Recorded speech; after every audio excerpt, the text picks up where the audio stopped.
आज के दिन हमारा पहला दिन है 9th कंसेप्चुअल केमिस्ट्री में। ये एक नई प्लेलिस्ट है। अगर आप इस प्लेलिस्ट को कंप्लीट कर लेंगे तो इसके बाद मैं गारंटी देता हूँ कि आप 9th क्लास के कम से कम 4 चैप्टर्स को तकरीबन मास्टर कर लेंगे। ठीक है, 1 मंथ के अंदर अंदर आप 4 चैप्टर्स को अच्छे तरीके से मास्टर कर लेंगे। ठीक है, सो सबसे पहले बात यह है कि हम एटम्स को डिफ़ाइन करने चलते हैं। ठीक है, मैंने आपको बताया था, आप जो है इससे पहले का लेक्चर देख सकते हैं। मेरा एक लेक्चर 1 है, डे 0 जिसको मैंने लिखा हुआ है। ठीक है, आप उसको वॉच कर सकते हैं। ठीक है, लिंक मैं डिस्क्रिप्शन में प्रोवाइड कर दूंगा। आप देखिए एटम के बारे में। चलिए, एटम क्या है? Smallest particle of matter that is responsible for characteristics of matter. कुछ समझ आया? नहीं, कुछ नहीं समझ आया। चलिए मैं समझाता हूँ।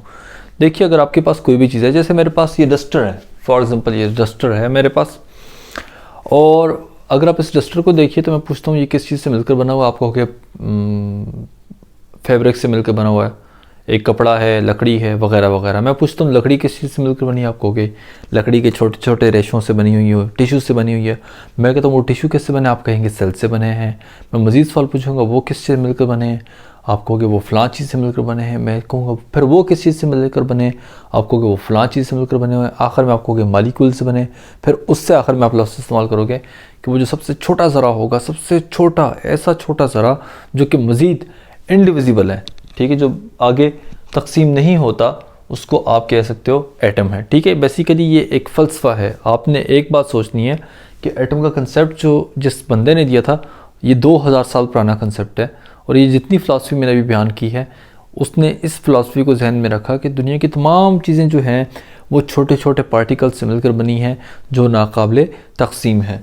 ठीक है, अब उसने उनको एटम का नाम दिया। ठीक है, उसने उनको क्या नाम दिया? एटम्स का नाम दिया। एटम्स आर स्मॉलेस्ट पार्टिकल जिनकी वजह से मैटर एग्जिस्ट भी करता है और मैटर की जितनी भी प्रॉपर्टीज़ हैं वो भी एग्जिस्ट करती हैं। अब बात समझ आई कि एटम एग्जिस्ट करता है और उसकी प्रॉपर्टीज़ भी एग्जिस्ट करती हैं, उनकी प्रॉपर्टीज़ भी मौजूद हैं। ठीक है, यानी उनकी तमाम प्रॉपर्टीज़ को, मैटर की तमाम प्रॉपर्टीज़ को एटम ही कंट्रोल करता है।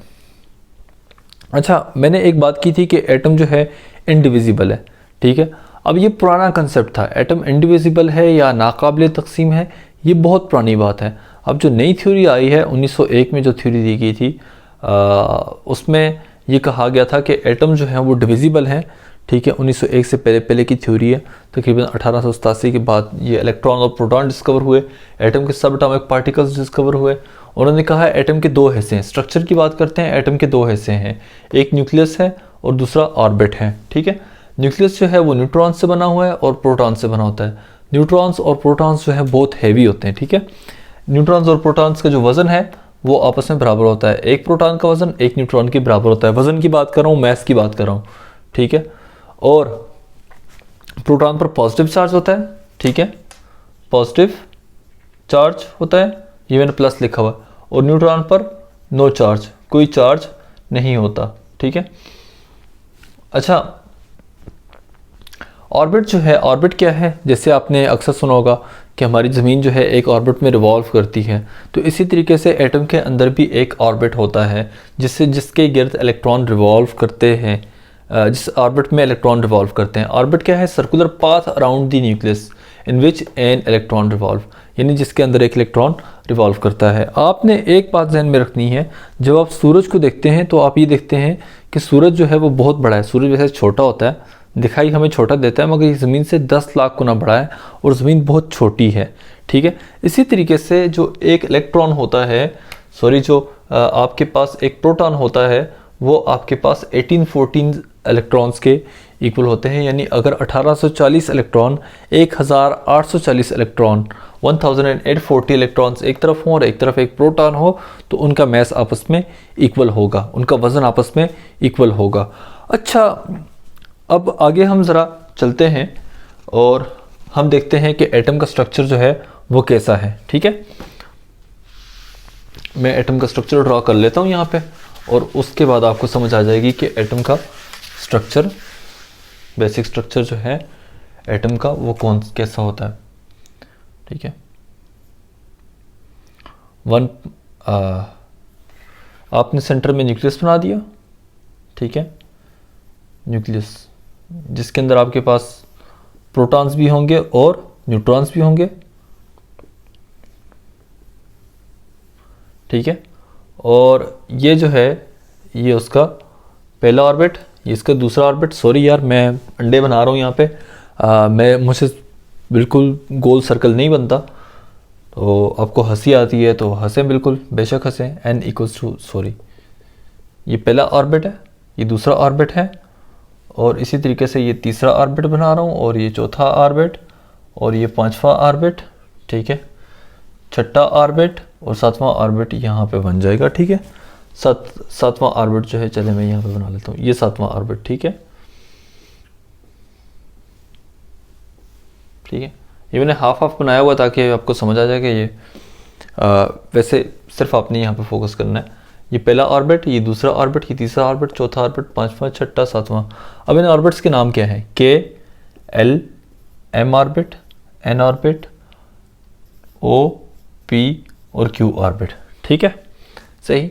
मगर चूंकि हमारी जो प्लेलिस्ट है, मैंने कहा था कि इस प्लेलिस्ट या इस चैप्टर का नाम है 9th कंसेप्चुअल केमिस्ट्री। इसमें सिर्फ हम वो चीज़ें पढ़ेंगे जो आपकी बॉन्डिंग से रिलेटेड हैं, यानी जो आपको आगे काम देंगी वो सिर्फ के, एल, एम, एन तक ही हैं जो कि हमने स्टडी करनी है, बाकियों को हम स्टडी नहीं करेंगे, ठीक है, क्योंकि इससे हमारा लेना देना नहीं है। हम डुप्लेट और ऑक्टेट रूल तक पढ़ेंगे, तो लिहाजा इसको हम रिमूव कर देते हैं, हमें इससे लेना देना नहीं है, ठीक है।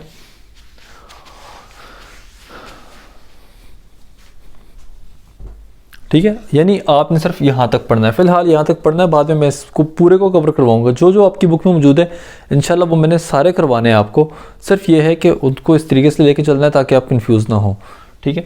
सो के जो है आपके पास, ये के शेल है, एल शेल, एम शेल और एन शेल। अब यहाँ पे देखिए first shell, second shell, third shell और फोर्थ शेल, 4 शेल हैं जिसमें आपके पास के, एल, एम और एन शेल है, ठीक है।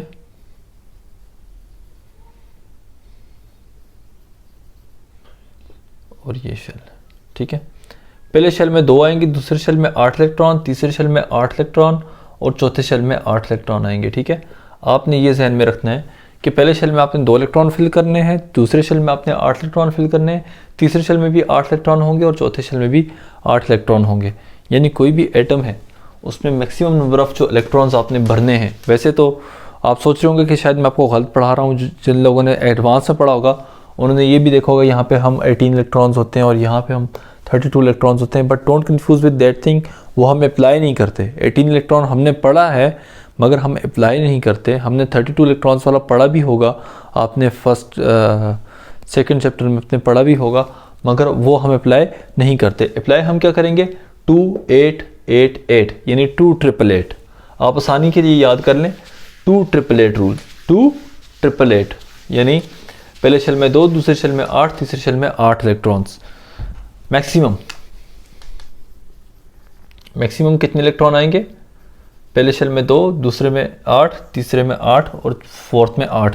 यानी ये आपने याद रखना है। बहुत कम चीज़ें मैं आपको याद करने के लिए दूंगा, आपने सिर्फ इनको याद करना है। पहले शेल में 2, दूसरे शेल में 8, तीसरे शेल में 8, चौथे शेल में 8। दोबारा से दोहरा रहा हूँ, पहले शेल में 2, दूसरे शेल में 8, तीसरे शेल में 8, चौथे शेल में 8। ये मैक्सिमम नंबर ऑफ इलेक्ट्रॉन्स हैं। अभी तक सिर्फ आपने ये याद करना है। आपके लिए होमवर्क क्या है? होमवर्क मैं आपको दे देता हूँ। आपने होमवर्क क्या करके लाना है? आपको ये पता हो प्रोटॉन पर चार्ज कौन सा है? प्रोटॉन पर चार्ज पॉजिटिव चार्ज होता है, बिल्कुल ठीक है। न्यूट्रॉन जो है वो न्यूट्रल होता है, ठीक है, न्यूट्रल यानी उस पर कोई चार्ज नहीं होता, ठीक है, नो चार्ज। न्यूट्रल का मतलब होता है नो चार्ज। ये आपका होमवर्क है। आपने कुछ बातें जो हैं वो याद रखनी है। होमवर्क ये है कि प्रोटॉन पर पॉजिटिव चार्ज है, न्यूट्रॉन पर कोई चार्ज नहीं होता, और ये दोनों न्यूक्लियस में होते हैं। किस में होते हैं? न्यूक्लियस में होते हैं। आपको ऑर्बिट का पता हो, ऑर्बिट क्या है, ठीक है, और उसमें इलेक्ट्रॉन रहता है, और इलेक्ट्रॉन पर ये ई लिखा हुआ मैंने, ई फॉर इलेक्ट्रॉन, और इस पर नेगेटिव चार्ज होता है। कौन सा चार्ज होगा? नेगेटिव, यानी माइनस चार्ज होगा, ठीक है। और उसके बाद आपको ये पता हो कि पहले शेल में के शेल में 2 इलेक्ट्रॉन हैं, एल शेल में 8 इलेक्ट्रॉन हैं, एम शेल में 8 इलेक्ट्रॉन हैं और एन शेल में भी 8 इलेक्ट्रॉन हैं। यानी ये फर्स्ट शेल है, ये सेकंड शेल है, ये थर्ड शेल है और ये फोर्थ शेल है।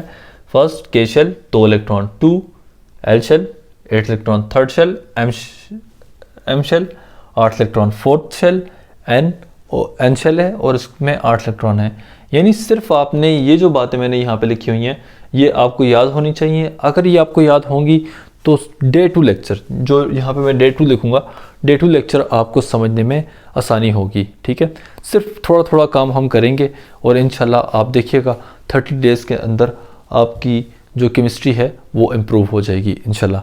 मेरे साथ रहिए। अल्लाह हाफिज़।